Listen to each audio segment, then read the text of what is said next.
चन्द्रां हिरण्मयीं लक्ष्मीं जातवेदो महावः तां महावः जातवेदो लक्ष्मीमनपगामिनीम् यस्यां हिरण्यं विन्देयं गामश्वं पुरुषानहम्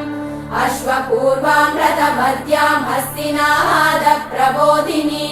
श्रियं देवीमुपह्वये श्रीर्महादेवीर्जुषताम् तां सोऽस्मितां हिरण्यप्राकारां मात्रां ज्वलन्तीं तृप्तां तर्पयन्तीं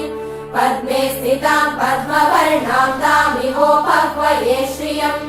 चन्द्रां प्रभासां यशसा ज्वलन्तीं श्रियं लोके देवचुष्टामुदारां तां पद्मिनीमीं शरणमहं प्रपद्ये लक्ष्मीर्मे नश्यताम्।